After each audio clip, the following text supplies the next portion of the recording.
सेवादार भाइयों जो झंडा टंगा लिए हैं और सेवादार आप लोग इस भीड़ को नियंत्रित करिए।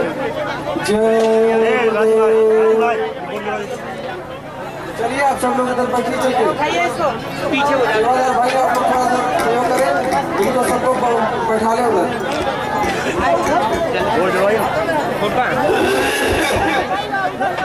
हो गया, इसको भी आइए, इसको भी आइए।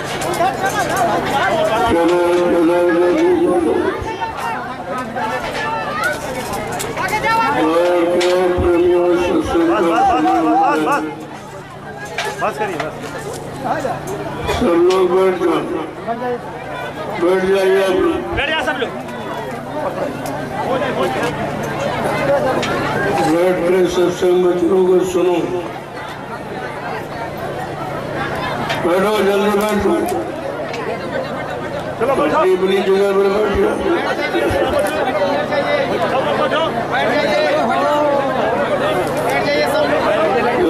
सत्संग हमेशा बैठ के आमने सामने रूबरू फेस टू फेस बैठ के सुनना चाहिए, क्योंकि सत्संग वचनों का सत्प्रभाव सीधे मन पे पड़ता है, तब ये मन अपने गुनाहों को कबूल करता है। मैंने कितना अच्छा किया, कितना बुरा किया, कितना पाप किया, कितना पुण्य किया, कितना सुख किया, कितना सुख किया। वैसे शैतान मन किसी से मानने वाला नहीं। इसने बड़े बड़े ऋषि मुनियों को, योगियों को, महर्षियों को, ब्रह्मचारियों को धराशायी कर दिया। ऐसा शैतान मन हमारे सबके मनुष्य मंदिर में रह रहा है। न हमने आपने आज तक इसको निकाल पाया है, न इस पर कोई कंट्रोल नियंत्रण ही कर पाया, और ये मन बराबर मनमानी किया करता।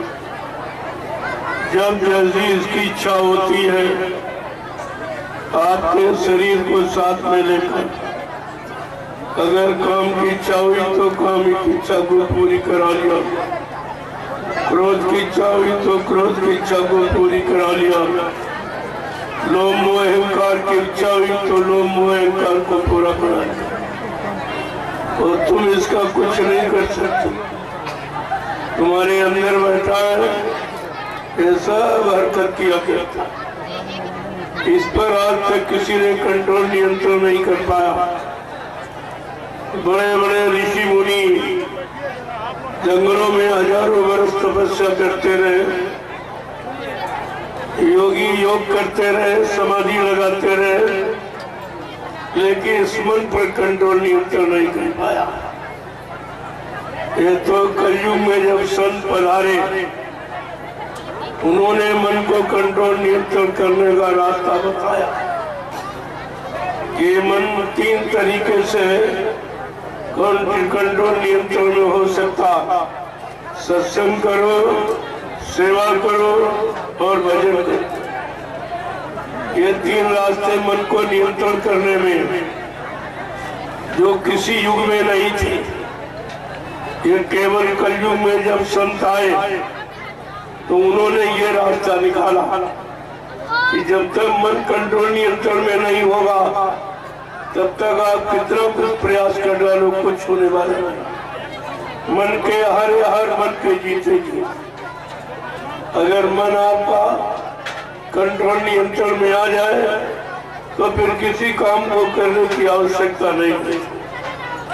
वो स्वामी जी महाराज ने रामचरितमानस में भगवान राम ने क्या कहा, कहते भगवान राम ने कहा, भाई हमें कौन मिलता है, हमको कौन प्राप्त करता है? तो उन्होंने क्या कहा कि निर्मल मन जन स्वामी पावे, मोह छल छिद्र कपट नहीं भावे। कितना साथ कह रहे कलयुग के जीवो, जिसका मन पाक साफ निर्मल पवित्र होगा वो मुझे मिलेगा। देखो भगवान से कौन मिलता? न मंदिर बनाने वाला, न पूजा करने वाला, न तीर्थ पे हवन जब तब यह करने वाला, न गंगा नहाने वाला। क्या लिखा रामचरितमानस में? जिसका मन पाक साफ निर्मल पवित्र हो वो मुझे प्राप्त करता। इतना सरल उपाय, लेकिन मन को कंट्रोल नियंत्रण में करना ये बहुत कठिन। ये ऋषि मुनि नहीं कर पाए। पारा ऋषि, सिंह ऋषि का इतिहास आपने पढ़ा होगा। ये सब ठीक है, इनके मन ने इनको धोखा दिया और 60 हजार वर्ष तपस्या की और 1 मिनट में काम ने सब नष्ट कर दिया। क्यों? बिना गुरु का चेला बन बन फिरे अकेला। जब तक कोई समर्थ सद्गुरु नहीं होगा तब तक इस मन को कंट्रोल नियंत्रण में कोई नहीं कर सकता, क्योंकि सद्गुरु इसकी लगाम जानते। मन की लगाम सद्गुरु के पास।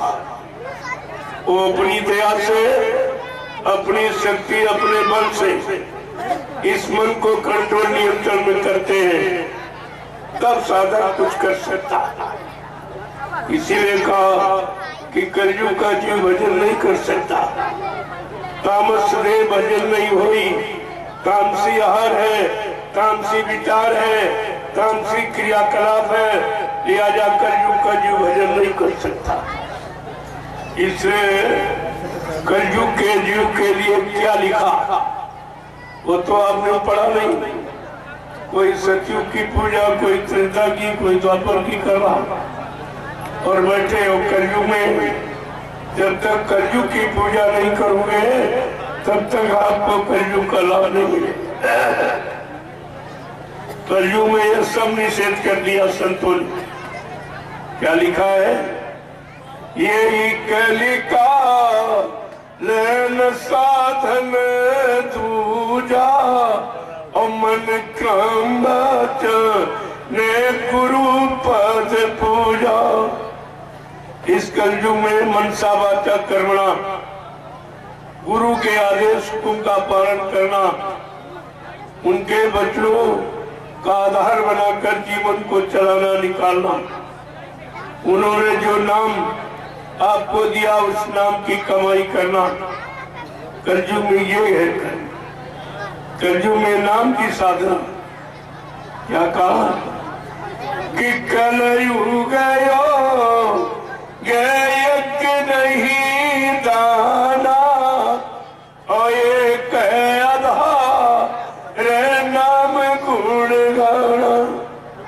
कितना साफ साफ कहते रामचरितमानस के लिए आप सुनते ही नहीं, आप उसकी मानते नहीं हो कि कलयुग में योग जब तब हवन पूजा पाठ ये कुछ। क्यों? तुम्हारा मन गंदा, तुम्हारा तन गंदा, तुम्हारा खान पान गंदा, तुम्हारी इंद्रियां गंदी, तुम्हारी सोच, तुम्हारा सब कर्म गंदे। लिहाजा गंदगी में कोई पूजा स्वीकार नहीं। और उसका परिणाम भी आपको मिला है कि तुमने जिसकी पूजा की वो आपको मिला।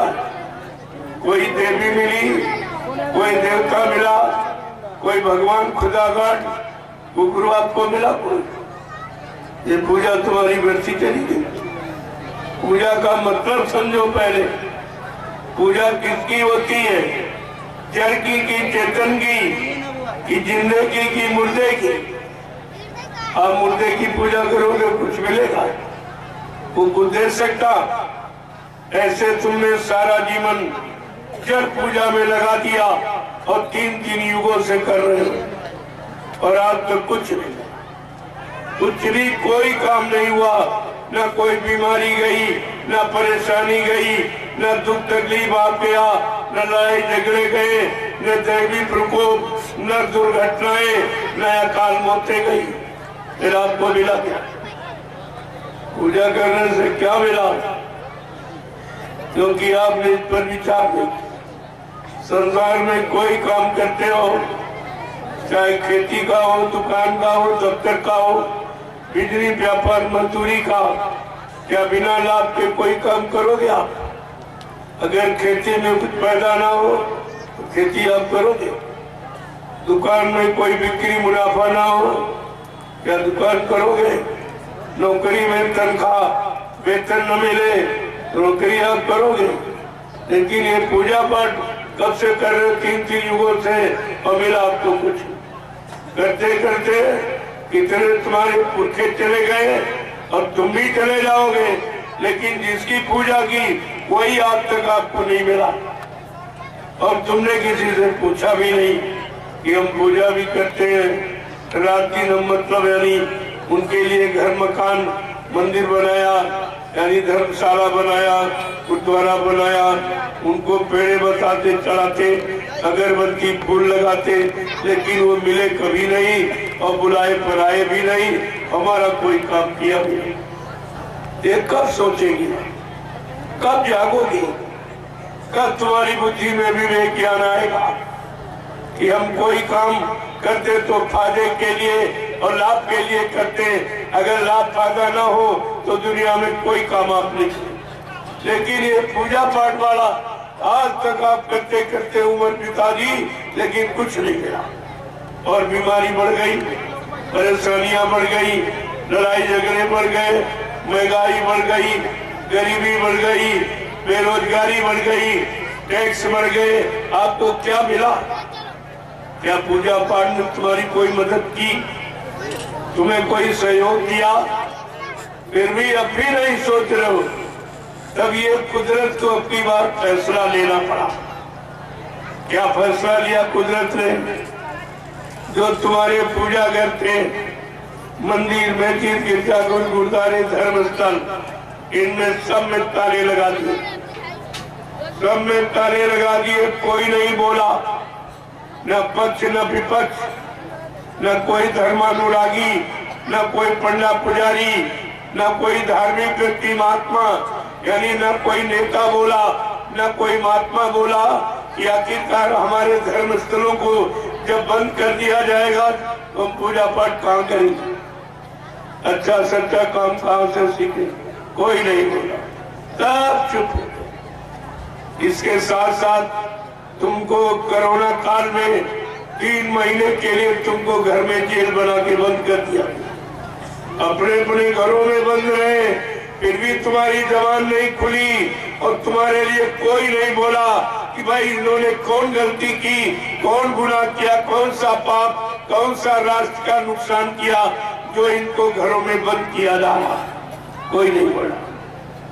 फिर तुम्हारे दुकान बंद, तुम्हारा व्यापार बंद, तुम्हारे यातायात के साधन बंद, तुम्हारा कार्यालय विद्यालय न्यायालय सब बंद। ये क्या है? ये कोई दवा है? कोई रोग का निवारण है? क्या इससे कोई बीमारी चली जाए? इससे और बीमारी भारी पैदा होगी। भुखमरी और महंगाई ये बीमारी से भी बढ़ता है, लेकिन कोई नहीं बोला। ये सबसे बड़ी पहचान है कि अब तुम्हारी कहने वाला कोई नहीं, तुम्हारी चिंता किसी को नहीं। सबको अपनी अपनी अपने पद की, अपने कुर्सी की और अपने सुख की चिंता और जनता के सुख और मतलब यानी कोई लाभ की कोई चिंता। ये प्रमाण आपको मिल गया कोरोना काल में और नफरत आपको और सिखा दी गई। इतना भय पैदा कर दिया कोरोना से कि पत्नी पति को घर में रखना नहीं चाहती। काहे को कोरोना हो गया, घर के बाहर गया, न छूना चाहती, न देखना चाहती, न घर में रखना चाहती, न कोई मतलब मदद, कोई सेवा करना चाहती। ये क्या है? ये नफरत। और इतनी नफरत पैदा कर दी कि कोई किसी की मदद करने को तैयार नहीं। जब बाबा जय गुरुदेव जी महाराज ने सन 1980 में कहा कि बच्चा आगे बढ़ा, खराब समय आ रहा, एक दिन ऐसा समय आएगा सबकी दाढ़ी में आग लगेगी, कौन किसकी बुझाएगा, सबको अपनी अपनी पड़ेगी। आज वही आपके सामने हो गया। ये महात्माओं का इशारा कितने पहले होता है, अगर आप उनकी बात मान लो तो मुसीबत आपत्ति और बीमारियों से दूर हो जाओ। तुम्हारे घर में कोई बीमारी नहीं। बाबा जी ने 80 से आपको समझाना शुरू किया कि कुदरत तुम्हारे से नाराज हो गई। जो तुमने मार काट, हिंसा, चोरी, कतलेआम में प्यार कुप्यार, झूठ, छल, कपट, बेईमानी और धोखाधड़ी, ये जो आपने किया, इससे कुदरत सख्त नाराज है और कुदरत अब कुछ करना चाहती है। कुदरत का तुम्हारे हित में नहीं काम होगा। इसलिए अगर कुदरत की मार से आप बचना चाहते हो तो बाबा जी ने क्या कहा कि हमारी प्रार्थना स्वीकार कर लो, आप लोग शाकाहारी हो जाओ, शाकाहारी आप हो जाओ। चलो आप महात्मा धर्मात्मा नहीं बन पाए, सच्चे ईमानदार त्यागी तपस्वी नहीं बन पाए, आप चरित्रवान नहीं बन पाए, तो कम से कम शाकाहारी बन जाओ। इसमें कौन सी आफत? शाकाहारी बनने में आपको लाभ है, नुकसान नहीं। जो धन आप गंदे खान पान में, गंदी संतोबत में खर्च करते हो, वो धन तुम्हारा बच जाए, तुम्हारे बाल बच्चों के पढ़ाई लिखाई के काम आवे और तुम्हारे घर मकान बनाने काम आवे, शादी ब्याह में काम आवे। महात्मा सब तरफ से तुम्हारी मदद करना चाहते, लेकिन तुम महात्माओं की बातें नहीं सुनते, बातें नहीं मानते हो। 80 से बाबा जी बराबर आपको जानता है। पूरे हिंदुस्तान में घूम घूम कर कोई प्रांत, कोई जिला, तहसील, ब्लॉक, शहर, कस्बा, गली, गांव पूछा छोड़ा नहीं जहां पर उन्होंने जानकारी न दी।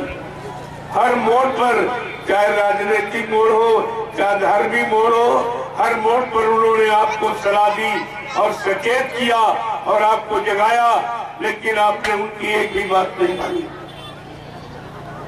अगर रामचरितमानस को पढ़ लेते उत्तरकांड को, तो आपको उत्तर मिल जाता तुम्हारे प्रश्नों का। गोस्वामी महाराज ने क्या लिखा? ऐ कलयुग के जीवो, किस्सा ज्ञा का फल सा और जरे नगरे अनाथ कर जैसा। साधु संत महात्माओं की आज्ञा का उल्लंघन जो परिवार, समाज, देश, राष्ट्र, मुल्क, जातियां करेगी, वो जल के राख हो जाएगी। लोगों कितना खराब समय आ गया। अब इनको भी अच्छी बात नहीं लगी, क्योंकि इनको सजा मिलने वाली है ना। कुदरत सजा देने वाले तैयार खड़ी। ये तो एक छोटी बीमारी थी कोरोना, जिससे करोड़ों चले गए झटके में। अब इससे बड़ी बीमारी आने वाली है। उस बीमारी में मदद करने के लिए मैं आपके बीच में प्रसाद लेके आया हूँ। ये प्रसाद हिंदुस्तान में कोई नहीं बांटा, कभी किसी ने नहीं बांटा, क्योंकि तुम्हारी चिंता किसी को नहीं। तुम्हारा कोई हमदर्द, कोई शुभचिंतक, कोई रहनुमा यहाँ नहीं है जो तुम्हारी इस महामारी बीमारी में मदद कर सके। तो मैं ये प्रसाद लेके आया हूँ और सारे हिंदुस्तान में बांटता हूँ। प्रसाद कभी किसी ने आपको बुला के नहीं दिया। तुम्हारे घर चल के आके, सड़कों पर पुकार लगा के किसी को प्रसाद इस तरह नहीं बांटा गया होता जैसा इस समय आपको दिया गया। फिर भी तुम्हारी समझ में कुछ नहीं आ रहा। कोई तुम्हारे यहाँ आया इस कोरोना काल में, कोई नेताजी हो जो चंदा नोट आपसे ले गए, महंगाई आपने दी और मतलब टैक्स आपने भरे, लेकिन तुम्हारे इस यानी समय संकट के समय में, बीमारी में कोई नेता आया या कोई महात्मा आया जो दान दक्षिणा, रोटी रोटी रोटी मांगते रहे और खाते रहे, लेकिन भारत की जनता पर जब तकलीफ मुसीबत आई तब कोई दिखाई नहीं दिया। प्रेमियों, एक छोटी बीमारी थी, अब तो ये उससे बड़ी बीमारी आने वाली। उसके लिए आपके पास बचने का कोई उपाय नहीं और तुम्हारी अभी समझ में नहीं आ रहा। फिर तुम दौड़े घूमोगे, महात्मा आगे निकल जाएंगे, फिर पीछे दौड़ोगे, प्रकाश दे दीजिए प्रसाद, बचने का उपाय है। दे दीजिए, हमारी मदद हो जाए, हमारा बेटा बेटी बच जाए, हमारा सामान बच जाए, हम सब परिवार के लोग बच जाए, महात्मा और आगे निकल जाए। जब दौड़ते दौड़ते थक जाओगे तब तुम महाप्रसाद की कीमत सुनो। अभी तुम्हारी समझ में नहीं आ रहा, सुनने के तैयार। अरे यहाँ कुछ लिया नहीं जाता, ये दरबार देने वाला जो हिंदुस्तान में कहीं चले जाओ सब लेने वाले हैं, यही एक दरबार देने वाला जो सब तरफ से आपको देने आया। अभी आपने रास्ते में देखा कितना प्रसाद दे के आया हूँ। क्या बदले में कुछ मांगा गया? बदले में तुमसे कहा गया? तुम्हें यह सोचना चाहिए तुम्हारे घर और दरवाजे आगे कोई प्रसाद नहीं देगा। इतनी चिंता तुम्हारे प्रति किसी को नहीं, चाहे वो नेता हो चाहे कोई महात्मा हो, ये सब ने चिंता छोड़ दी। इनको अपनी बड़ी चिंता है, भारत की जनता की चिंता केवल महात्माओं को, क्योंकि ये देश संत महात्माओं का है, ऋषि मुनियों का है, योगियों का है, अवतारी शक्तियों का ये देश है। ये उनको चिंता है जिनका देश, जिनकी व्यवस्था है, उनको चिंता। जो चिंता तुम्हारी लेके आया, तुम्हारे अंदर जरा सा भी नहीं सोच बोले मेरे भाई कोई चीज, कोई हमारी चिंता करने आया। आज तक कोई गांव में आया नहीं, चिंता के बारे में किसी ने कुछ कहा नहीं, समाज के बारे में, रक्षा हिफाजत के बारे में किसी ने कुछ कहा नहीं। बीमारी महामारी तुम्हारी कम हो जाए, तुम्हारा नुकसान न हो, ऐसा तो कोई नहीं आया। और जब आए तो आपने पहचान नहीं पाया। अभी आप आगे आगे घूम इधर उधर भी क्या, अभी और परेशान हो जाओ। इतने परेशान हो जाओगे कि दिन में तारे नजर आएंगे। अगर आपने मेरी बात न सुनी और न मानी तो आप तबाह हो जाओगे। कुदरत ऐसी जानलेवा बीमारी लेके आ रही है जिससे अभी प्रार्थना किया गया कि आप रुक जाइए। मैं अभी सबको साकार का संदेश दिए देता हूँ, सबको साकार ही बनाए देता हूँ, तब तुम्हारे पर कोई बीमारी नहीं है। केवल आप साकारी हो जाओ तो कुदरत से तुम्हारे लिए प्रार्थना कर दी जाएगी। अब ये अच्छे हो गए, अब ये ठीक हो गए, अब ये पाक साफ निर्मल पवित्र हो गए, कृपया अपना कोप अब आप कोई कोप कोई क्रोध आप न करें। ये प्रेमियों, कुदरत को मनाना ये इंसान के बस की बात नहीं है कि कुदरत को कोई प्रधानमंत्री राष्ट्रपति मना लेगा या कोई महात्मा मना सकता है। वो तो कलयुग में जो संत महापुरुष आए उनको उनका कुदरत से सीधा संबंध, उन्होंने कुदरत से प्रार्थना की और आपका ये समय रोका कि भारत में कितने करोड़ लोगों को बचा लिया। जो लोग नहीं माने, अपनी हर चीज करते रहे, मांसाहार में फंसे रहे, दारू मुर्गा मीट करते रहे, वो सब चले गए, सब चले गए। इसलिए आपसे एक बार फिर प्रार्थना कर रहा हूँ, आप अपने बाल बच्चों को बचा लो, अपने आप को बचा लो, अपना परिवार, अपना सामान, ये सब तुम्हारा बच जाए। इसलिए हमारी प्रार्थना आप स्वीकार कर लें कि आप लोग शाकाहारी हो। तुम जन्म से शाकाहारी थी, ये नई बात मैं नहीं बता रहा हूँ। जब बच्चा पैदा होता है, चाहे हिंदू घर में पैदा हो चाहे मुसलमान घर में, चाहे किसी जाति में पैदा हो, क्या किसी माँ ने पैदा होने के वक्त अपने बेटे को अंडा खिलाया था, मुर्गा खिलाया था, बकरा मछली खिलाई थी या दारू पीप खिलाई थी? हर माँ ने अपने बच्चे को अपना दूध पिलाया। ये दूध शुद्ध शाकाहार और दूध से संबंधित अगर आहार आप करते रहते, सीजनल अनाज, सीजनल दालें, सीजनल सब्जियां, फल फूल मेवे, दूध मक्खन मलाई घी, ये शुद्ध शाकाहार, ये सात्विक आहार, ये मानवीय खुराक, ये इंसानी भोजन है। अगर आप इंसानी भोजन करते रहते, आप सब में इंसानियत बनी रहती, मानवता बनी रहती, भारत बड़ी प्रेम प्यार मोहब्बत सेवा दया सदाचार परमात्मा की याद यार बनी रहती। आपके मन मस्तिष्क में माँ बहन बेटी बहू की परख पहचान बनी रहती। कितना भारी नुकसान आपने बुलंद किया। और अभी क्या जो आगे होने जा रहा, उसी दुख मुसीबत भारी बीमारियों से बचाने के लिए मैं 88,000 ऋषियों की तपोभूमि नैमिषारण सीतापुर उत्तर प्रदेश से ये जय गुरुदेव आध्यात्मिक जन जागरण शाकाहारी काफिला लेके निकला और पूरे उत्तर प्रदेश से होता बनारस में कार्यक्रम किया। प्रसाद बांटा गया। शोभा यात्रा निकालकर वहां से बराबर मैं रांची पहुंचा झारखंड। वहां एक सप्ताह का आध्यात्मिक सत्संग और रोज प्रसाद वितरण हुआ।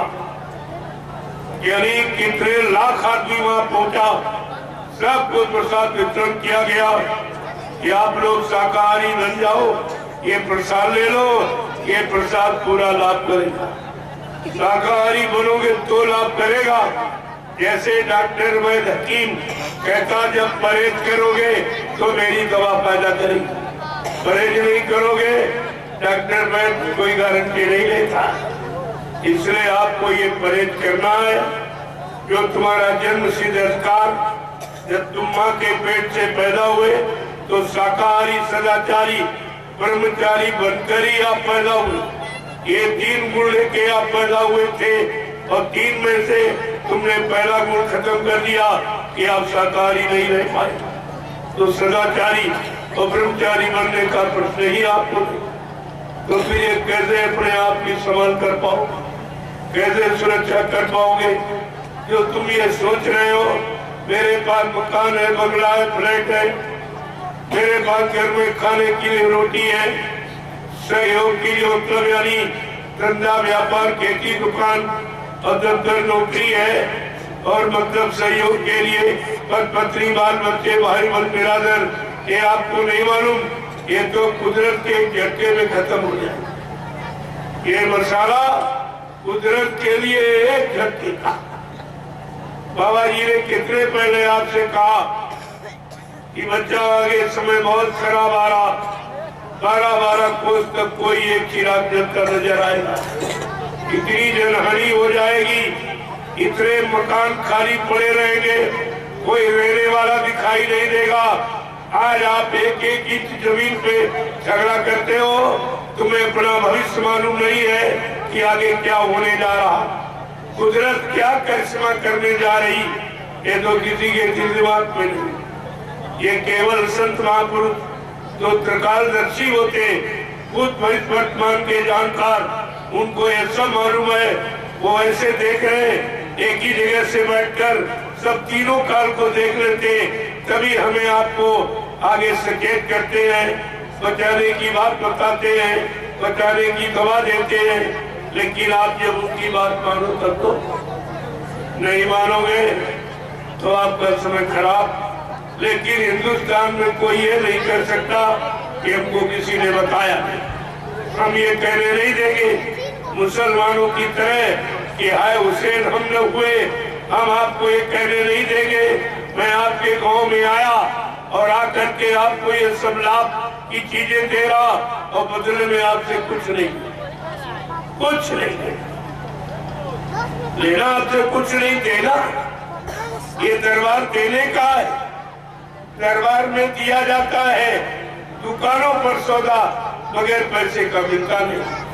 जो जगह जगह लोगों ने दुकानें लगा रखी धर्म के नाम पर, वहां बगैर पैसे के आप कुछ नहीं दे। ये सेवा दो, ये चंदा दो, ये मतलब यानी दो, सामान दो, सम्मान दो, लेकिन कोई ये नहीं कहेगा ये लो ये लो ये लो, ये कहने वाला कोई नहीं है। आज ये दरबार आपके सामने क्यों लगाया? पूरे हिंदुस्तान में जगह जगह दरबार क्यों लगाया जा रहा कि दुकानों में लोग फंस गए और पैसा यानी मतलब सारा लूट गया, सब तुमको लूट लिया, ले लिया और आपको दिया कुछ नहीं। मुसीबत और आ गई। बीमारियां और आ गई, परेशानियां और आ गई, दुख तकलीफें और आ गए, लड़ाई झगड़े और आ गए, दैवी प्रकोप, दुर्घटनाएं, अकाल मौतें और होने लगी। ये तो सब बढ़ गया। इधर पूजा पाठ करते रहे, ये बढ़ता रहा। उधर चंदा नोट देते रहे, महंगाई बढ़ गई, गरीबी बढ़ गई, बेरोजगारी बढ़ गई, टैक्स बढ़ गए, जीएसटी बढ़ गई। आपको क्या मिला? और अभी आपके दिमाग में कुछ नहीं आ रहा। न राजनीति से कुछ मिला, न धर्मनीति से कुछ मिला। ये दोनों व्यर्थ थे। यानी नेता राजनीति का भाषण करते रहे, महात्मा धर्मनीति का प्रवचन करते रहे, और मिला मिलाया कुछ नहीं आया, कुछ नहीं मिला।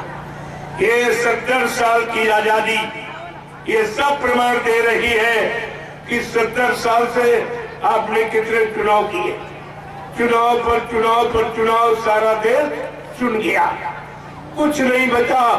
और तुमने जिनको चुना उन्होंने तुम्हारे काम का, तुम्हारे लाभ का, तुम्हारे फायदे का कोई योजना नहीं बनाई, कोई नाम चुना इन्होंने। कोई काम बनाया आपका? कोई काम हुआ आपका? ये 70 साल की आजादी ये बर्बादी में निकल गई, और अब भी तुमको होश नहीं आ रहा। तुम्हारी पढ़ाई लिखाई, तुम्हारी बुद्धिमानी, तुम्हारा डीएम, एसपी, एसएसपी ये बनने का मतलब क्या हुआ? न तुम अपने लिए कुछ कर पाए, न समाज देश के लिए कुछ दे पाया। तो तुम्हारी डिग्री किस काम की?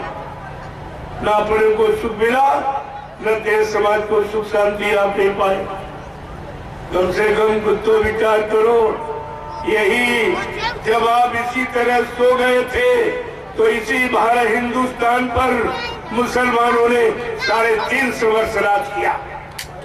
जब फिर आप सो गए तो मुट्ठी भर अंग्रेज आए, उन्होंने 250 वर्ष आप पर राज किया, और फिर आप सो गए हो तो 70 साल से ये लूट गए। क्या तुम ऐसे अपने को लुटवाते रहोगे, ऐसे सोते रहोगे, कभी नहीं जागोगे, अपनी बुद्धि से कभी नहीं सोचोगे, कभी नहीं विचारोगे, तो फिर तुमको मिलेगा क्या? क्या मिलेगा आपको? ये परमात्मा ने मनुष्य मंदिर आपको क्यों दिया? परमात्मा खुदा के पास बहुत से शरीर हैं, तमाम पशुओं के, पक्षियों के, कीड़े मकोड़ों के, जंगली जानवरों को किसी में आपको जन्म दे देता, लेकिन ये मनुष्य शरीर क्यों दिया? कहा ये मनुष्य मंदिर है, ये सच्चा मंदिर है जो भगवान ने अपने हाथ से बनाया। क्षिति जग पावक गगन समीरा, पंच तत्व रचित शरीरा, जल पृथ्वी अग्नि वायु आकाश, 5 मसालों को मिलाकर विचित्र कारीगरी से भगवान ने ये मनुष्य मंदिर बना के तैयार किया, और अपनी चेतन मूर्ति जीवात्मा को इसी के अंदर बैठा दिया। ये सच्चा मंदिर है जो भगवान का बनाया, वो ईंट पत्थर वाला इंसान का बनाया, उसमें कोई यानी चेतन मूर्ति है। सब जड़, मंदिर भी जड़ और मूर्ति भी जड़। ये बताओ जड़ तुम्हारा काम करेगी कि चेतन करेगी, जिंदा करेगा कि मुर्दा करेगा? इतनी भी जानकारी आप नहीं ले पाए हो तो फिर तुम्हारी बुद्धि और पढ़ाई लिखाई किस काम की? ये सब आपको सोचना चाहिए। तो भगवान अपने बारे में रहेगा कि तुम्हारे बारे में? तुम्हारे ईंट पत्थर वाले में कभी आया, कभी किसी को मिला है? कोई बता दे। कोई हिंदुस्तान में जो पंडा पुजारी 200-2500 साल से पूजा कर रहे, कोई बता दे जिनकी पूजा कर रहे हो वो भगवान कभी मिला तुमको? या वो इसमें रहता है? अरे ये तो बाद में बने। जब भगवान राम आए थे तब क्या उनके नाम का मंदिर बना था? मंदिर तो बाद में उनके नाम का बनाया। जब उन्होंने दुष्टों का संहार किया और धर्म की रक्षा की और भक्तों की मदद की तो लोगों ने श्रद्धा और सेवा भाव में उनकी यादगार के लिए ये स्थल बना दिए।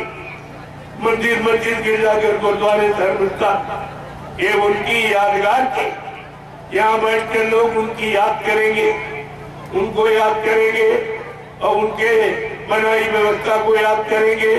उन्होंने जीवों पर क्या मेहरबानी की, क्या दया की, दुष्टों को कैसे मारा, भक्तों की कैसे रक्षा की, धर्म की कैसे स्थापना की, इसकी याद करेंगे। इसलिए ये प्रेमियों यादगार स्थल, इनमें भगवान न कभी आया, न है न कभी आएगा। धर्मशास्त्रों ने भी आपको बताया, आपने धर्मशास्त्रों की बात नहीं मानी। धर्मशास्त्रों ने क्या कहा? ना हम बसामी वैकुंठे योगिना हृदय न चा मम भक्त्वा यत्र गान्ति तत्र तिष्ठामि नारदा। भगवान कह रहे हैं नारद, मैं यहाँ कहीं नहीं रहता जहाँ तुम हमको खोज रहे हो।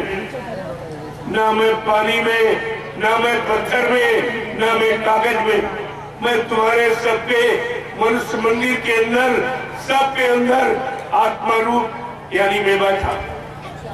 आत्मा परमात्मा का अंश है, अंश रूप में मैं तुम्हारे सबके अंदर बैठा हूँ। तुम अपने अंदर हमको कभी नहीं खोजते हो, कभी नहीं ढूंढते हो, कभी जानकारी नहीं करते हो। इसकी जानकारी किसके पास? तो इनकी आत्मा की जानकारी संत महात्मा को। जो संत महात्मा आए वो आत्मा की जानकारी लेके आए और आत्मा को जगाने आए और आत्मा को परमात्मा से मिलाने आए। ये उन्होंने का वादा, और बाबा जी ने ये सब वादा किया। जब उन्होंने नाम दान दिया तब भी वादा, जो प्रेमी नाम दान दिए होंगे उन्होंने सुना होगा, लेकिन वो भी भूल गए कि बाबा जी ने क्या वादा किया। कहा था, बच्चा मैं अजय अमर देश से आया हूँ, जब तक इन जीवात्माओं को जिनको मैंने नाम दान दिया, जब तक इनको इनके घर नहीं पहुंचा दूंगा, तब तक मैं मानव शरीर को छोड़ के जाने वाला नहीं हूँ। ये कितना बड़ा वादा है, कितनी बड़ी सच्चाई है। आपने गुरु की सच्चाई बोल दी। गुरु तो आपने किया, लेकिन ये नहीं जाना कि गुरु किस काम के लिए आता है और कौन सा काम करके जाता है। गोस्वामी जी महाराज ने बड़े साफ साफ शब्दों में गुरु की पहचान लिखी। गु माने अंधकार, रू माने प्रकाश। जो अंधकार से प्रकाश की तरफ, अधर्म से धर्म की तरफ, झूठ से सत्य की तरफ, पाप से पुण्य की तरफ, दानवता से मानवता की तरफ हम सब जीवों को ला करके खड़ा कर दे। प्रेमियों, उसको मंडल में गुरु कहे। गुरु कोई दाढ़ी वाल का नाम नहीं, गुरु कोई लाल पीले सफेद कपड़े पहनने वाले का नाम नहीं, गुरु कोई जात बिरादरी का नाम नहीं, गुरु कोई जमीन जायदाद घेरने वाले का नाम नहीं, गुरु कोई चेला बनाना और चेले से रुपया पैसा और दान दक्षिणा सामान लूटना, ये गुरु का काम नहीं है। गोस्वामी जी महाराज ने रामचरितमानस में इसीलिए गुरु का परिचय दिया कि कोई गुरु के विषय में भूल प्रेम संदेह में न बना रहे कि गुरु का काम क्या है। बड़े साथ शब्द में कहा कि हर आशीष धन शोक न हराई और सो गुरु को रे नरक मां परई। कहते अगर कोई चेला बना रहा हो, चेले 100 रुपए पैसे दान दक्षिणा रोटी रोटी मांग रहा हो, लूट रहा हो, कहा वो रो घोर नरक में जाएगा। ऐसा गुरु रो घोर नरक में जाएगा। गुरु का काम क्या है? दान दक्षिणा रोटी रोटी लेना नहीं, गुरु का काम दुख दूर करना। और सबसे बड़ा दुख मानव जीवन का क्या? वो भी गोस्वामी महाराज ने लिखा रामचरितमानस में, जन्मत मरत विषय दुख होई, जन्मत मरत असह दुख होई। जन्म मरण की असहरी पीड़ा है। जो जन्म न जन्म होने दे न मृत्यु में जाने दे, यानी जन्म मरण से छुटकारा दिला के आवागमन से रहित करा दे, काल माया के देश में कर्मों के जाल से निकाल करके जीव को घर पहुंचा दे। प्रेम में उसको गुरु कहते हैं। ये गुरु का काम है, ये गुरु की परिभाषा है। अगर आप रामचरितमानस पढ़ लेते तो कोई नकली गुरु बनकर दाढ़ी बाल बढ़ाकर गुरु का कपड़ा पहनकर तुम्हें कभी धोखा नहीं दे सकता। अगर आपने ये जानकारी ले ली होती, इसीलिए 550 वर्ष पहले से रामचरितमानस आपको बराबर संकेत कर रही, जगा रही, चिता रही, हर की जानकारी दे रही, लेकिन न आपने रामचरितमानस की मानी न इनकी मानी। इसलिए आपका भविष्य अंधकार में खड़ा, अब अंधकार में खड़ा है, कोई उजाले में लाने वाला। तुमको महामारी बीमारियों से बचाने वाला है कोई? अब तो डॉक्टर वैद्य हकीम सब फेल, न दवा काम कर रही। ये कोरोना काल में आपको दिखा दिया गया कि प्रकृति जब नाराज हो जाएगी तो फिर कोई बचा नहीं सकता, किसी की ताकत नहीं।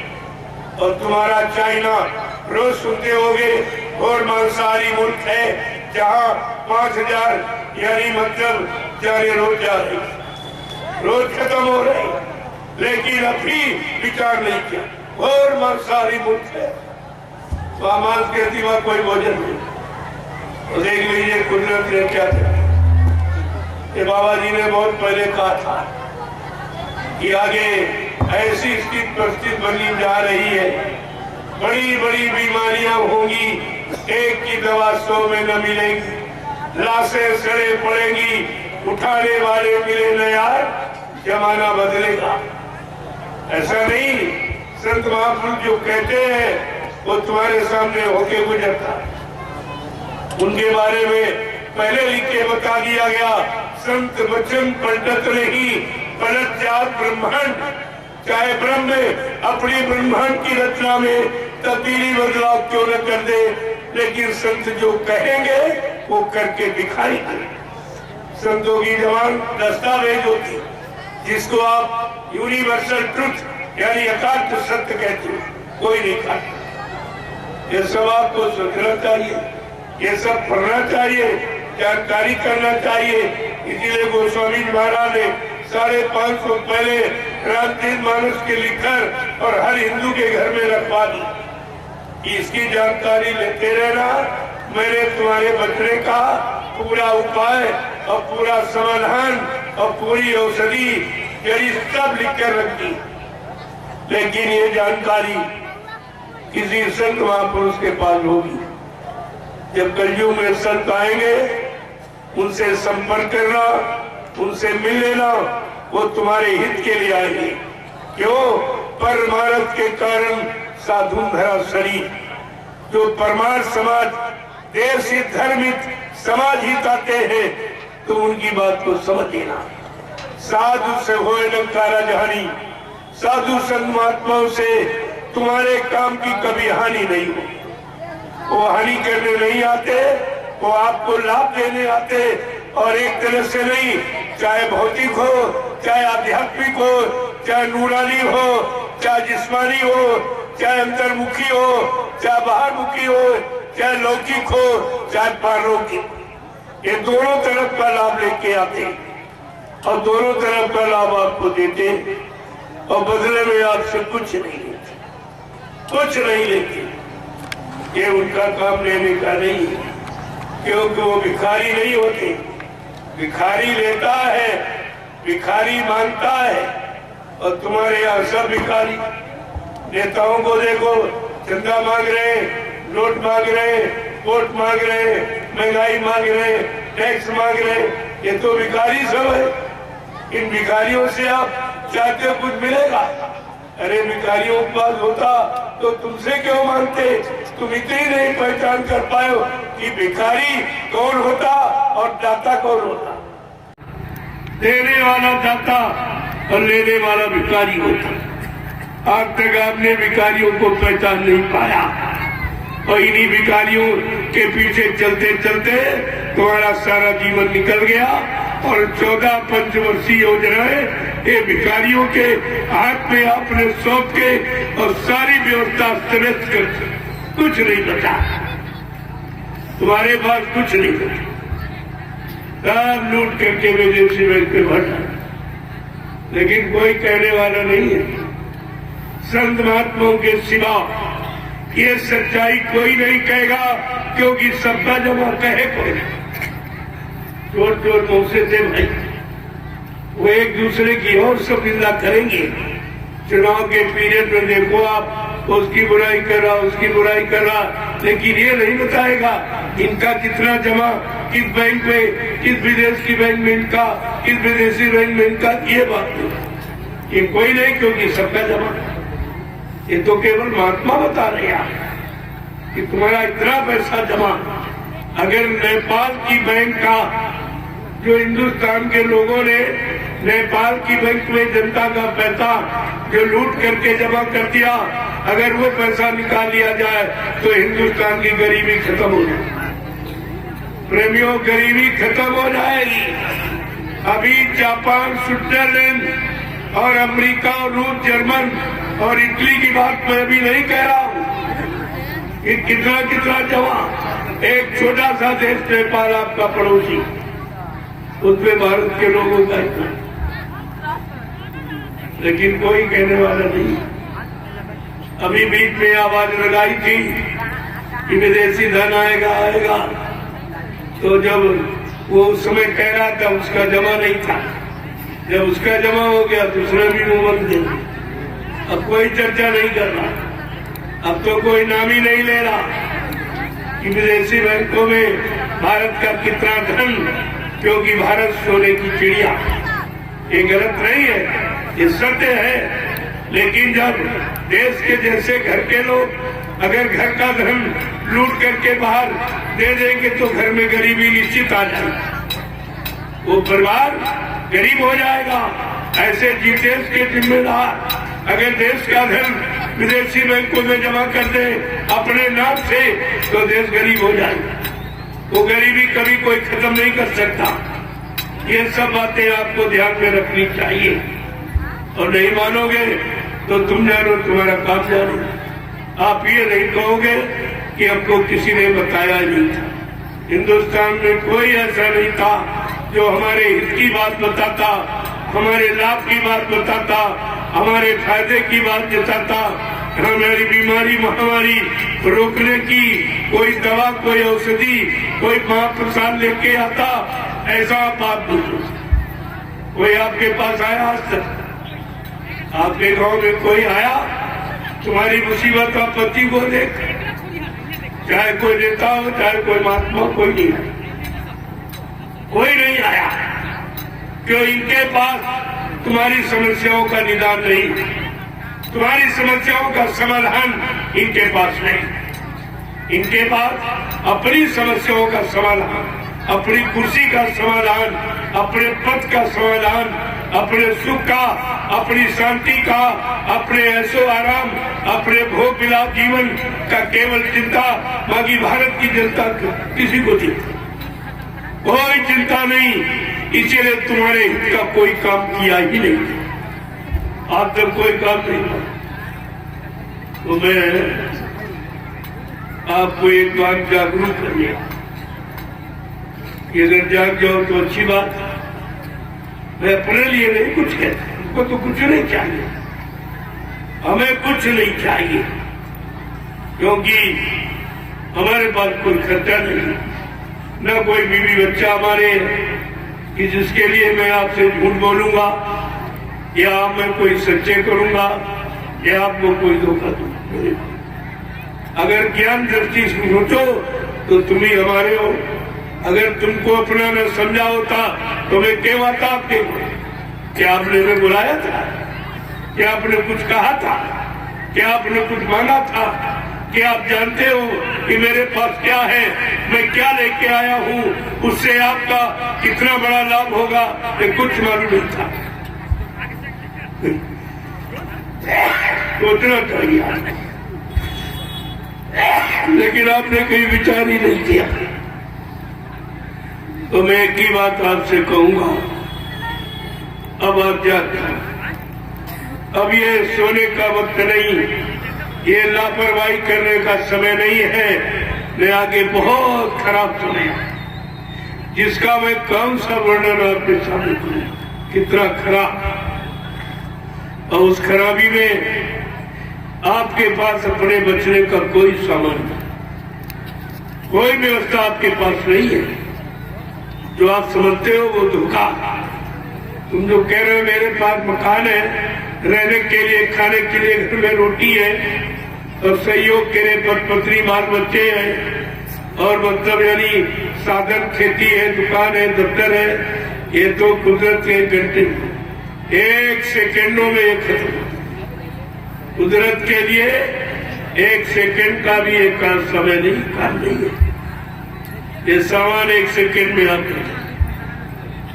और कोरोना काल में चला गया, देखा कुछ बता, कुछ नहीं, वो भी व्यापार था।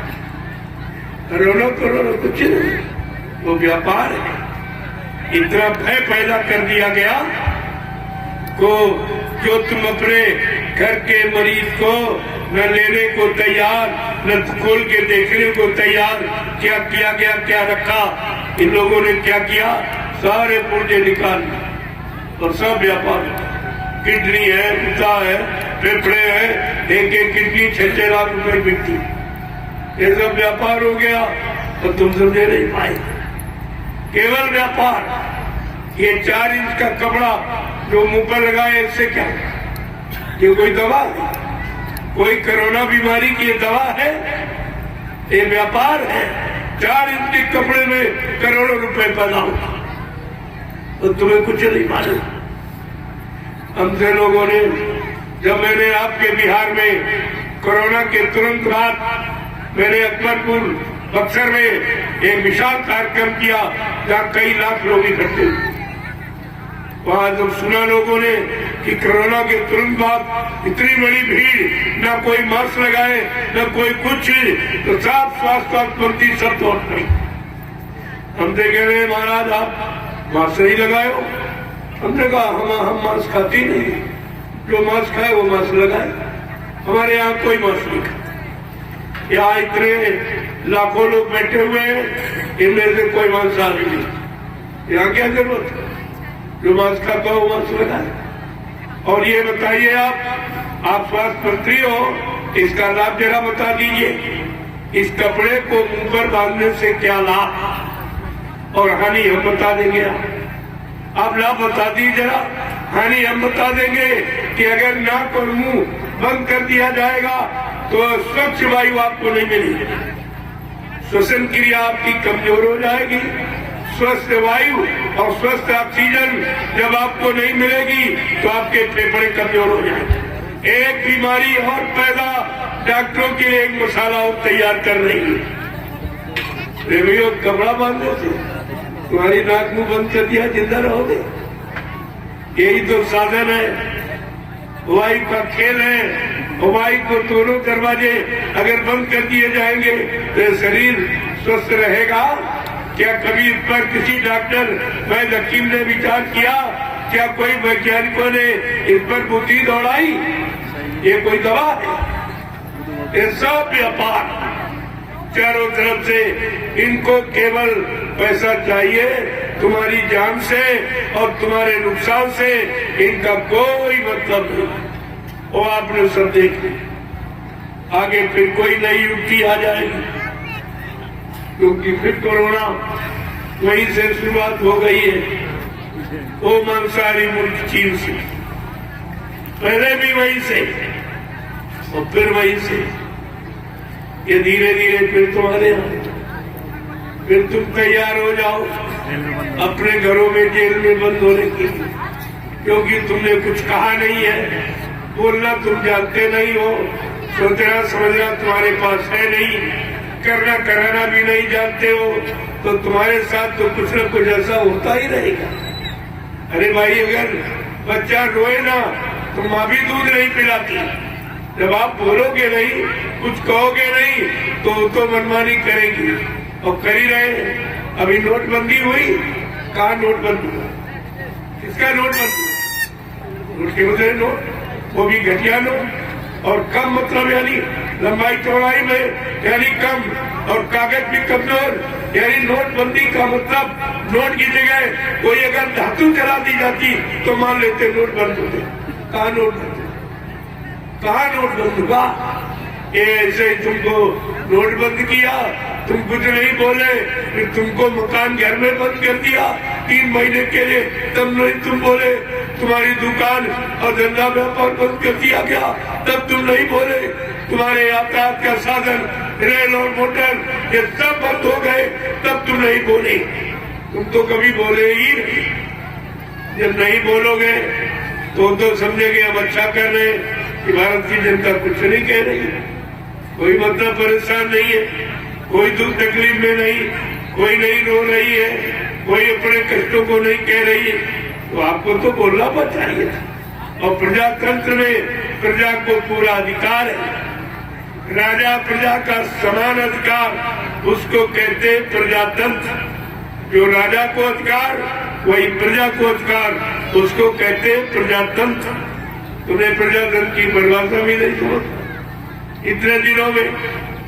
और यहाँ कर्मचारी अधिकारी को 60 साल में रिटायर किया जा रहा, और 70 साल और 65 साल और 80 साल के ये सांसद, विधायक और मंत्री और ये मतलब यानी तुम्हारे प्रधानमंत्री, राष्ट्रपति, राज्यपाल, ये सब यानी भर्ती किए जा रहे। ये कौन सा कानून, ये कौन सा प्रजातंत्र है? ये एक तंत्र है कि लूट तंत्र है कि प्रजातंत्र है? आपको इस पर विचार करना चाहिए। परमात्मा ने बुद्धि दी है विचारने के लिए, सोचने के लिए, अच्छे बुरे की पहचान, पाप पुण्य की पहचान के लिए, असली नकली की पहचान की। आपने उसका भी प्रयोग नहीं किया। ये सब जो कमियां और गलतियां, यही तुम्हारी परेशानी का कारण। मैं आपसे एक ही प्रार्थना करूंगा कि नींद त्यागो, जरा आँख खोलो, नींद त्यागो, जरा आँख खोलो, नींद त्यागो, जरा आँख खोलो, नींद त्यागो, जरा आँख खोलो। कब तलक यूं ही सोते रहोगे, कब तलक यूं ही सोते रहोगे। पाप गठरी पटक दो जमी पर, आप गठरी पटक दो जमी पर। कब तलक पाप ढोते रहोगे, कब तलक पाप ढोते रहोगे। क्या ऐसा कभी किसी ने आपसे कहा है कि अपने अनंत जन्मों के पापों का गट्ठर जो तुमने सिर पे बांध के रखा, इसको उतारने वाला आ गया? क्या ऐसा किसी ने कहा? यहाँ तो किसी पाप को भगवान ने माफ नहीं किया। जिनको आप भगवान कहते हो, त्रेता के राम, द्वापर के कृष्ण। राम का इतिहास कह रहा, उन्होंने अपने सगे पिता दशरथ को नहीं माफ किया। अपराध क्या था? धोखे में श्रवण कुमार की हत्या हो गई। एक हत्या धोखे में हो गई, भगवान राम ने माफ नहीं किया पिता को। तुम्हारा तो राम से कोई ऐसा रिश्ता है, फिर तुमको कैसे मालूम? तुमने अपने जीवन में कितने मुर्गे मारे, कितने बकरे काटे, कितनी मछली मारी, कितने अंडे फोड़े, कितने गर्भपात करके मासूम बच्चों की हत्या किए हुए बैठे हो। बोलो तुम्हें कौन सा भगवान माफ कर देगा? पहले भगवान का इतिहास पढ़िए। भगवान राम के जीवन की 3 घटनाएं। पहली कि उन्होंने अपने पिता को नहीं माफ किया। दूसरा, उन्होंने कुंभकर्ण को नहीं माफ किया। रामचरितमानस प्रशंसा करती कुंभकर्ण की। कुंभकर्ण सम नहीं बलवंता, कुंभकर्ण के समान कोई धरती पर बलवान नहीं। लेकिन भगवान राम ने उसका वध क्यों किया?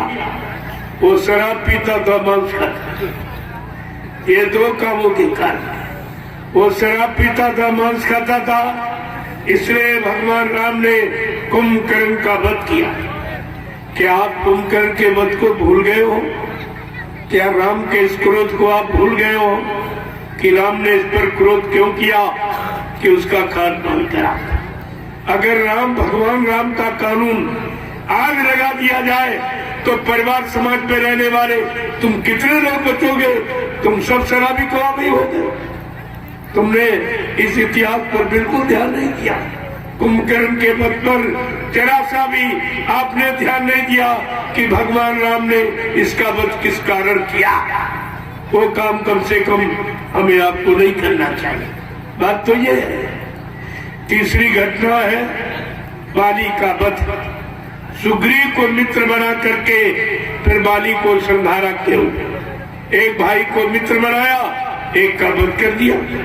कहा ऐसे नहीं, उन्होंने कानून बनाया, बगैर कानून धारा के सजा नहीं सुनाई जाती। तो भगवान राम ने कौन से कानून बनाए कि आपने भगवान राम के कानून पढ़े? रामचरितमानस में सब लिखा, सब कुछ। रामचरितमानस कानून का, सिद्धांतों का, नीतियों का ग्रंथ है। आपको ये सब जानकारी लेनी चाहिए कि भगवान राम ने कौन सा कानून बनाया कि अनुज बधू भगनी सुत नारी और सुन सटय कन्या समचारी। कितना साफ है। अनुज बधू भगनी सुत नारी सुन सटिए कन्या समचारी। इन्हें पुत्रा टीपिलो के जोई और काय बधे कछु पाप न होई। भगवान राम का कानून क्या कहता? अनुज बधू, अनुज माने छोटे भाई की स्त्री, बधू माने स्त्री। छोटे भाई की स्त्री बहू के समान मानी जाती और बहन, बहन के लड़के की स्त्री भी बहू के समान मानी जाती। और कुंवारी कन्या, ये चारों निजी कन्या के समान भगवान राम का कानून कहता उनको कोई अगर बुरी नजर से देखे या गंदी आदत से इनके चरित्र को खराब करने की कोशिश करे, ऐसे इंसान का अगर वध कर दिया जाए तो कोई पाप नहीं। ये भगवान राम का कानून। क्या आप इस कानून में बच सकते? तुम्हारी तो नारी समाज पर दृष्टि पड़ते ही गंदी हो जाती। आप कैसे बचोगे? पड़े आप कैसे बचाओगे? बचने का कोई रास्ता।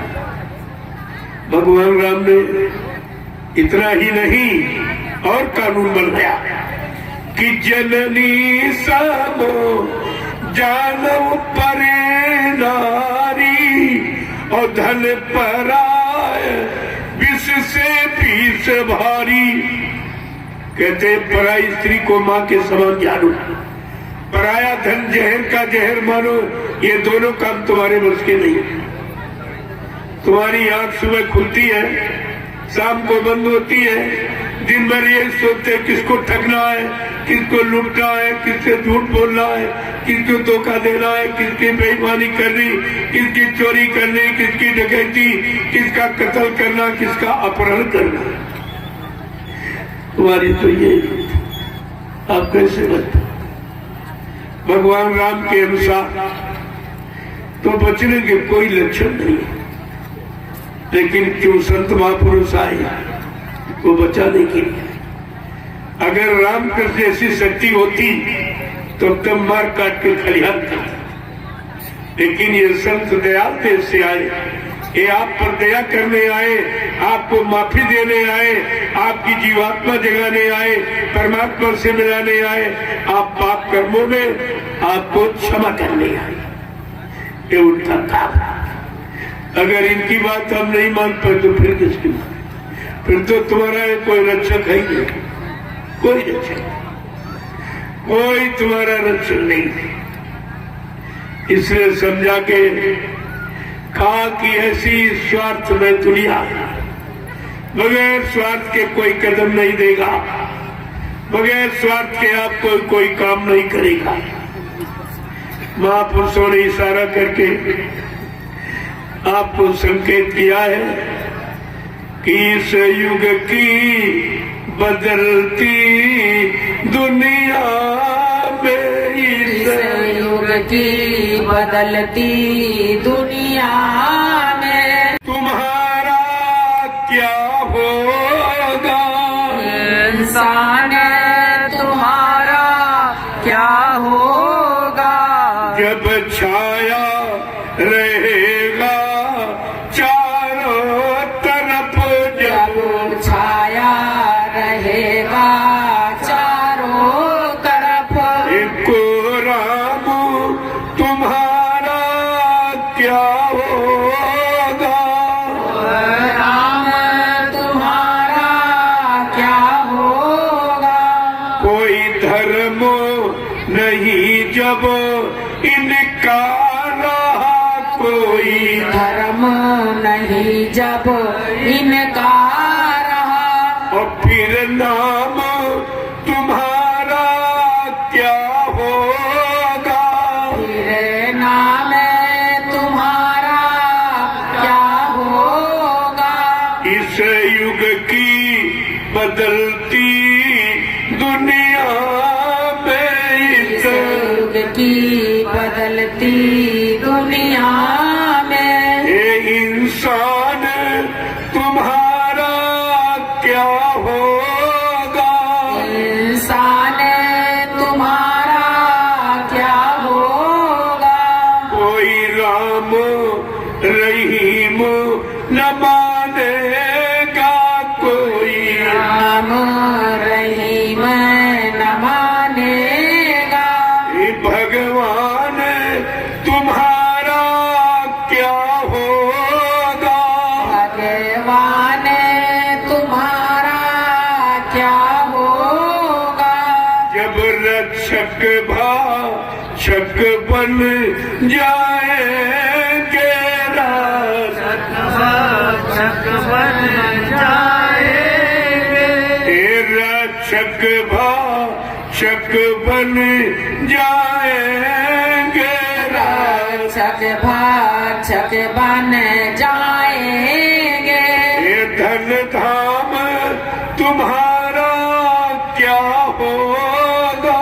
धन धाम तुम्हारा क्या होगा?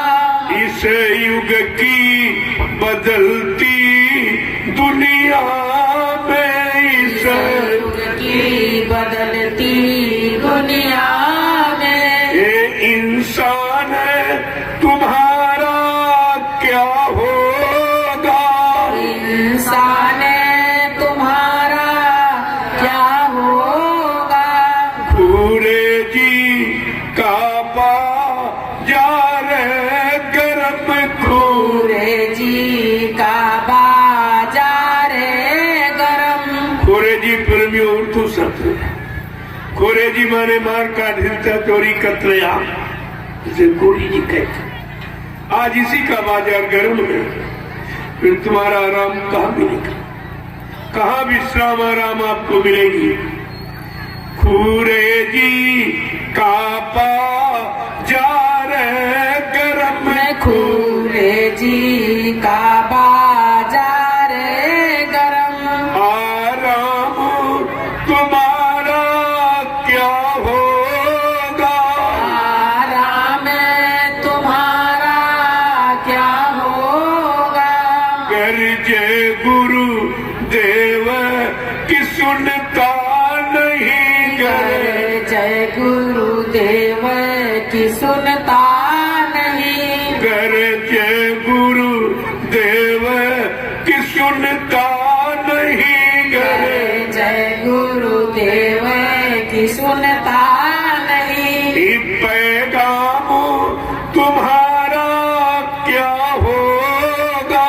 पैगाम तुम्हारा क्या होगा? इस युग की बदलती दुनिया में, इस इस युग की बदलती दुनिया में, इंसान तुम्हारा क्या होगा? तुम्हारा क्या होगा? ये रक्षक भाषक बन जाएंगे, सार्थक भाक्षक बन जाएंगे। तो धन्य धाम तुम्हारा क्या होगा, धन धाम तुम्हारा क्या होगा। जय गुरुदेव। जय गुरुदेव। ऐसा समय आ जाएगा तब तुम्हारी रक्षा हिफाजत करने वाला कौन दिखाई दे। अभी एक प्रमाण कोरोना काल में आपको मिला, एक कुदरत का छोटा सा चुटकुला था जिसमें सब परेशान, किसी के पास कोई समाधान नहीं था, न राजा के पास, न रैयत के पास, न कर्मचारी अधिकारी के पास, न डॉक्टर वैद्य हकीमों के पास। सब हार गए थे और अब तो उससे बड़ी बीमारी आ गई, क्योंकि आपसे जो प्रार्थना की बाबा जी ने वो आप माने नहीं, आप शाकाहारी नहीं बन पाए। तो कुदरत सख्त नाराज हो गई कि आपने कहा आपकी बात भी नहीं मानी गई, तो कुदरत और ज्यादा नाराज है कि अपने संत महापुरुषों को भेजा कि जाओ एक बार इनको जगा दो, छिता दो, इनको होश में लाके खड़ा कर दो, इनको अपने मानो भोजन की खुराक की जानकारी दी थी। और ये उन्होंने उनकी भी बात नहीं मानी। तो कुदरत बहुत बौखलाई हुई, इतनी सख्त नाराज है, कोई बात सुनने को तैयार नहीं। कहा मेरा समय आ गया। उधर भगवान शंकर कह रहे मेरा तांडव करने का समय आ गया, मैं तांडव नृत्य करूंगा। वो भी ये कह रहे। संत महापुरुष इन सब की आवाज सुनते हैं, उनकी जीवात्मा का दिव्य कान खुला होता है। वो जितने मंडल ऊपर है सब मंडलाधीशों की आवाज को सुनते हैं, कौन क्या कह रहा है। फिर बाद में मृत्यु लोक में हम सब जीवों को बताते हैं कि देखो नाराज हो गए शंकर जी, अब वो कुछ करना चाहते। और बाबा जी ने आपको सचेत किया था, सारे हिंदुस्तान में आपको जन जागृति का संदेश दिया था। क्या कहा था कि जागो जागो दुनिया वालों कि सतयुग आने वाला है, और डम डम डम डम ही महादेव का डमरू बजने वाला है। महाशक्तियां दुनिया भर की ये मिट्टी में मिल जाएंगी, और क्रूर अधर्मी ईमानों की तब अकल ठिकाने आएगी। ऐसा भीषण बम होने का एक तांडव होने वाला है। और जागो जागो ये दुनिया वालों, और सतयुग आने वाला है। मानव की क्या पेश चलेगी, ये अंबर तक फट जाएगा, और इस धरती का ये सारा आंगन और लाशों से पट जाएगा। क्रूर अधर्मी मानव की तब अकल ठिकाने आएगी, और ऐसा भीषण बम होने का और तांडव होने वाला है। जागो जागो दुनिया वालों, और सतयुग आने वाला है। जय गुरुदेव। जय गुरुदेव। ये सब जानकारी आपको दी थी। बाबा जी ने कोई जानकारी आपके लाभ की कोई युक्ति छोड़ी नहीं, क्योंकि महात्मा आपके हित के लिए आए, वो आपके नुकसान के लिए नहीं आए। लेकिन आपने उनकी भी बात नहीं मानी। न मानने का परिणाम विनाश, अच्छी सच्ची बात न मानने का परिणाम विनाश होता है। ये विनाश का समझ आ गया। जब जैसी हो तबियता तब तैसी मति होए काल वेग की लेख को मेट सके विनाश कार्य विपरीत बुद्धि। जब जिनका विनाश होने को होता है उनकी बुद्धि विपरीत दिशा में काम करती। कितनी अच्छी सच्ची बात उनके लाभ फायदे की बताओ, लेकिन उनके समझ में नहीं आती। क्यों? उनका पाप का घड़ा भर गया और वो फूटने वाला है, इसलिए अच्छी बात उनके समझ में नहीं आती। आ जाए तो बच जाएंगे, लेकिन आएगी कैसे?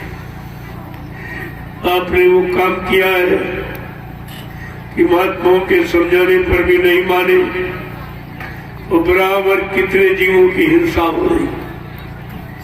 ये धरती माँ की गोदी में पलने वाले जीव, ये जितने जीव जंतु, ये सब धरती माँ की गोदी में पलने वाले। जैसे माँ की गोदी में एक मासूम बच्चा पलता है, अगर माँ की गोदी से मासूम बच्चे को छीनकर मार दो, काट दो, फेंक दो, तो माँ के दिल पर क्या गुजरेगी?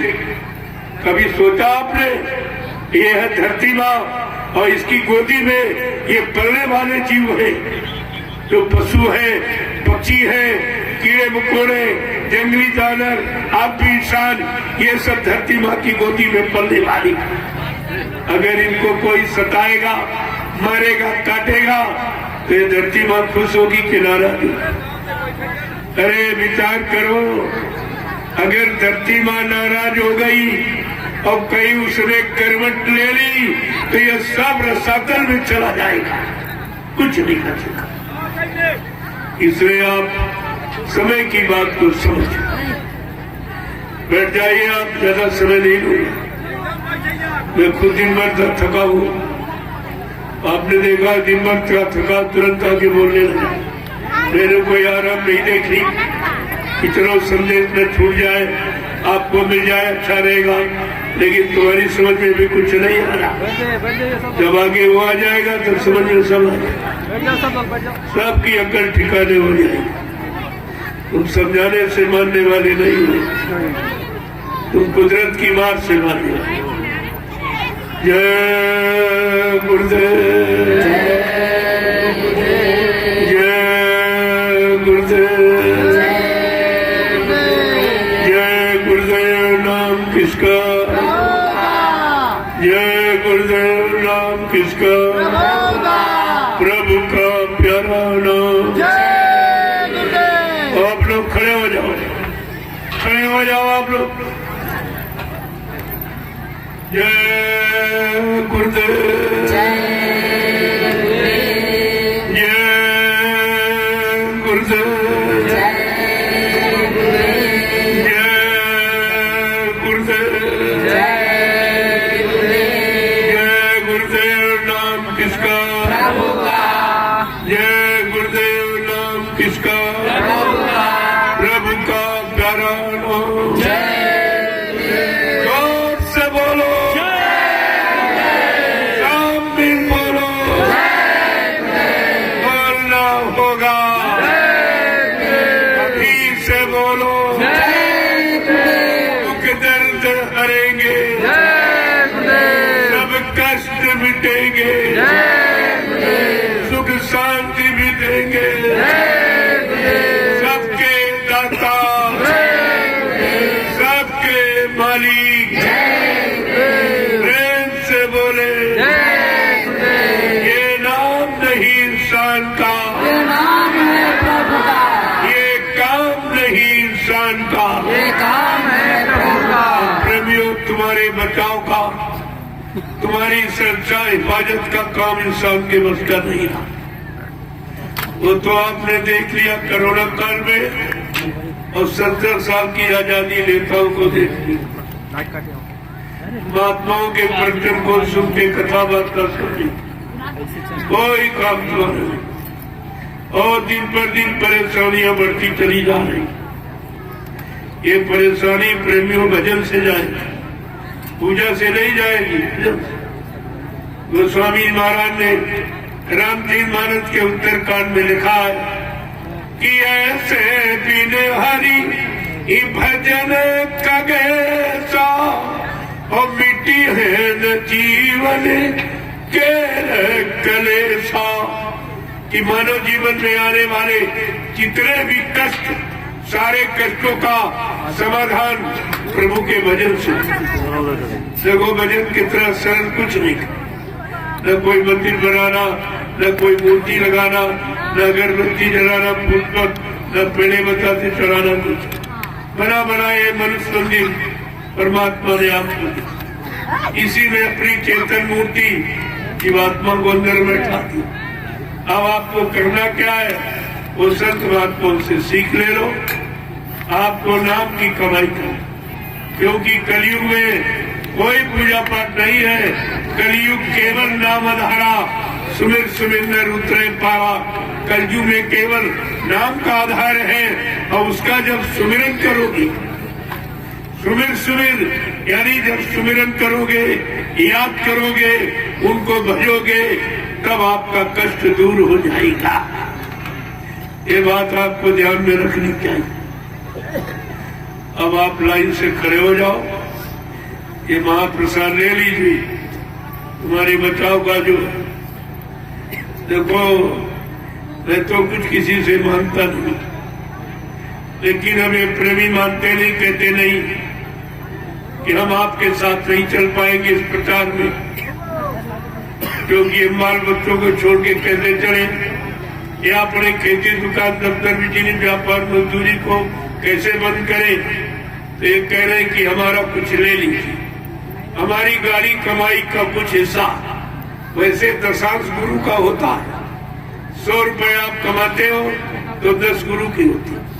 अगर वो दशांश आप खर्च करते रहो तो तुम्हारे घर में कोई बीमारी नहीं, कोई परेशानी, कोई कष्ट, कोई तकलीफ मुसीबत आपको नहीं आती। लेकिन आप वो करते नहीं हो, तो वो गुरु का धन आप खर्च नहीं कर सकते। खर्च करोगे तो आप फले फूलेगा नहीं, कोई आपको लाभ तो मिलेगा नहीं। तो कम से कम उसी दशांश से ही अपना काम बना लो, वो दशांश दे करके, और ये लाभ आप प्रचार का ले लीजिए। क्योंकि जो प्रेमियों ने हमको, मैंने तो मांगा नहीं, इन्होंने अपनी सेवा और श्रद्धा भाव में जो दिया उसको मैंने नैमिषारण में लगा दिया। आपके लिए बैठने की जमीन, बैठने का साधन, ये अभी मतलब यानी 2 साल के अंदर ये सब व्यवस्था हो गया। 2 आश्रमों का निर्माण हो गया। एक जय गुरुदेव आध्यात्मिक आश्रम गुरुद्वारा नैमिषारण सीतापुर उत्तर प्रदेश, और दूसरा जय गुरुदेव आध्यात्मिक ज्ञान आश्रम मिश्रिक सीतापुर उत्तर प्रदेश। ये 2 आश्रमों का निर्माण हो गया। जो आपने 1 रुपया, 2 रुपया, 10, 20, 50, 100 जो भी आपने दिया, क्योंकि मेरे पास तो कोई खर्चा नहीं, मैं तो कोई फल फूल मेवा खाता नहीं, कोई दूध मैं पीता नहीं है, मेरा ये भोजन ही नहीं है। मैं जो भोजन करता हूँ आप करोगे नहीं। उबली दाल, उबली सब्जी, 1 रोटी दोपहर, 1 शाम, बोर्ड खींच ले, बस 2 रोटी का खर्चा। तो 2 रोटी तो और गरीब के घर में मिल जाए, फिर आपका पैसा और सामान लेकिन क्या करें। लेकिन आप कहते हो हमारा लगा दीजिए, हम जा नहीं पाएंगे, हम चल नहीं पाएंगे, हम बाल बच्चों को छोड़कर कैसे चले। तो हमने कहा ऐसी कोई तुम्हारी अगर श्रद्धा सेवा भाव है तो मैं इस प्रचार में आपका लगा दूंगा। अब आप जो है एक एक का मैं दर्शन करूंगा, मैं एक एक को प्रणाम करूंगा और ये महाप्रसाद दूंगा। दुख तकलीफ बीमारियों से राहत पाने के लिए अगर आप शाकाहारी हो गए तो ये पूरा काम करेगा प्रसाद। शाकाहारी नहीं में तो फिर कोई गारंटी नहीं। बगैर परहेज के डॉक्टर में यकीन गारंटी नहीं लेता मर्ज खत्म करने। ये परहेज है। अंडे, शराब, गोश्त, मांस, मछली से दूर, निंदा, आलोचना, बुराई, क्रिटिसाइज से दूर, दूसरे के धन, स्त्री और पति से दूर, ये परहेज है। अगर आप परहेज कर ले, मैं दावे के साथ आपके बीच में कह जा रहा हूँ, ये जय गुरुदेव नाम तुम्हारी हर वक्त हर मुसीबत पर जो कोई मदद न करे, ये नाम आपकी मदद करेगा। इसीलिए एक झंडा खड़ा होगा, एक दे लोग गाड़ दे उसको, एक झंडा करवाता हूँ जय गुरुदेव नाम प्रभु का लिखा हो, ये प्रभु तुम्हारा काम करेगा। तो आप उस झंडे की परिक्रमा करो 21 बार, 51 बार, 101 बार। कोई भूत प्रेत आपको परेशान कर रहा, कोई तांत्रिक, कोई ओझा या सोखा कोई नहीं काम कर रहा, ये झंडा आपका काम करेगा। लेकिन झंडे के पास जाके आपको ये संकल्प लेना पड़ेगा कि आज से मैं पूर्ण शाकाहारी रहूंगा, हमारी मदद कर दीजिए, हमारी बीमारी दूर कर दो, हमारे भूत प्रेत से हमको राहत शांति दिला दो। ये झंडा सब काम करेगा। क्या कोई ये काम करा सकता है? झंडे सारे पार्टियों के पास झंडे, सारे धर्मस्थलों में झंडे, मंदिर मस्जिद के चौरों में झंडे, लेकिन कोई भी झंडा गाड़ कर ये काम आपका नहीं करवा सकता। जो जय गुरुदेव नाम प्रभु का ये झंडा काम करेगा, क्योंकि वो झंडे सब अपने मान सम्मान के, अपने पद के मतलब यानी, और ये झंडा प्रभु नाम का, ये प्रभु नाम का झंडा, प्रभु ही सारा काम करेगा। अब प्रभु कृपा करो ये भांति सब तज भजन करब दिन राती, ये तुम जीवात्मा से वादा करके माँ के पेट से आए थे भजन का वादा करके, या पूजा में फंस गए और मेरा कुछ नहीं, कोई काम नहीं हुआ, पूजा ने तुम्हारी कोई सवाल नहीं की, कोई रक्षा सुरक्षा इबादत आपकी नहीं की, क्योंकि वो जड़ पूजा, जड़ कभी काम नहीं करता, चेतन काम करता है। जैसे मुर्दा कभी काम नहीं कर सकता, जिंदा करेगा। लेकिन आप जब इन बातों को भूल जाओगे तो मुसीबत में चले जाओगे। और झंडे की परिक्रमा करो, तब तक आप परिक्रमा कर लो, जब ये कम हो जाए फिर आ जाना। जय गुरुदेव, जय गुरुदेव, जय गुरुदेव। सतयुग कौन लाएंगे, कलयुग को कौन भगाएंगे, विश्व में सुख शांति कौन लाएंगे, जन जन में प्रेम कौन लाएंगे। जय गुरुदेव। अब आप लोग प्रसाद लें। आप एक लाइन में महिला, एक में पुरुष, ये हमारी मर्यादा। आप मर्यादा में आए, मैं एक एक का दर्शन करूंगा, एक एक को प्रणाम करूंगा, और ये महाप्रसाद, ये सब आपको लाभ, ये तीनों लाभ हिंदुस्तान में कहीं कोई नहीं, ये पैसा देकर भी नहीं कोई, और आपको मुफ्त में मिल रहा है। साथ को आप जय